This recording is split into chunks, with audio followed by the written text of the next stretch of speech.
আপনি কি কখনো ভেবে দেখেছেন, সব কিছু ঠিকঠাক করার পরেও জীবন কেন শুধু কষ্টই দেয়?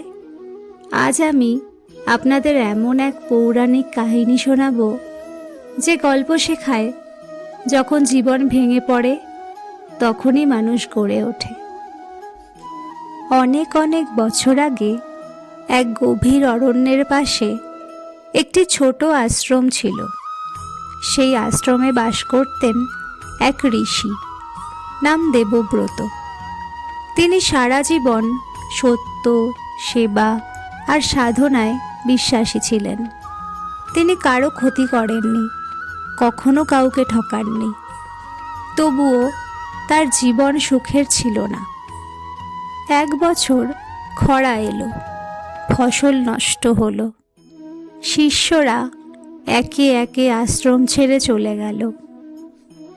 আর এক ভয়ঙ্কর রাতে বজ্রপাতের আগুনে পুরো আশ্রম পুড়ে ছাই হয়ে গেল। সেই রাতে ঋষি দেবব্রত প্রথমবার প্রশ্ন করলেন। আকাশের দিকে তাকিয়ে তিনি বললেন, হে ভগবান, আমি কি এতটাই অযোগ্য?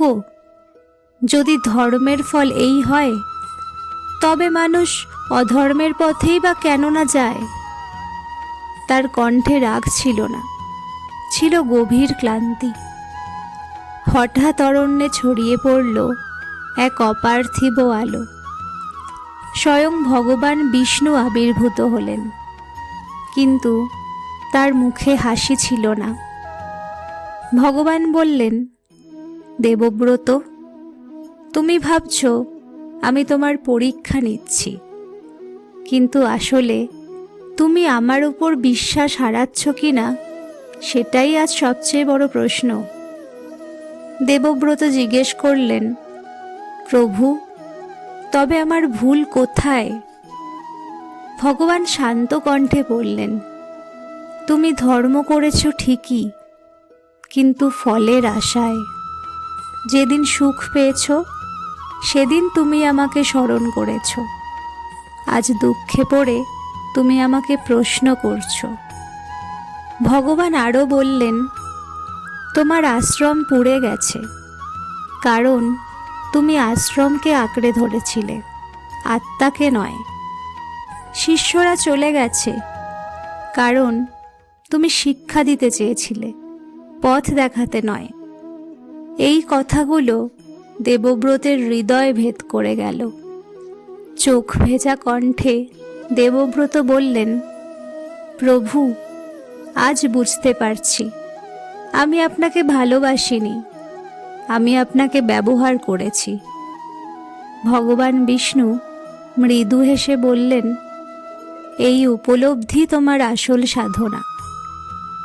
ভগবান বললেন, কাল থেকে তোমার না থাকবে আশ্রম, না থাকবে কোনো সম্পদ, কিন্তু যেখানে বসবে সেখানেই জ্বলবে জ্ঞানের আলো। আলো ধীরে ধীরে মিলিয়ে গেল। ভগবান অন্তর্ধান হলেন। অনেক বছর কেটে গেল। ঋষি দেবব্রত আজ রাজাদের পথ দেখান। মানুষ দূর দূরান্ত থেকে আসে তার শান্তি অনুভব করতে। তার কাছে কিছুই নেই, কিন্তু সে শূন্য নয়। ধৈর্যই সবচেয়ে বড় ধর্ম। ভগবান আমাদের পরিস্থিতি নয়, আমাদের বিশ্বাস পরীক্ষা করেন। যদি জীবন আজ সব কিছু ভেঙে দেয়, তাহলে বুঝে নিন আপনাকে নতুন করে গড়ার সময় এসেছে। এই গল্প যদি আপনার মন ছুঁয়ে যায়, তাহলে শেয়ার করুন, কারণ আজ হয়তো আর একজন মানুষের ধৈর্যের প্রয়োজন আছে। আবার আসবো আরও একটি অনুপ্রেরণামূলক গল্প নিয়ে। নমস্কার।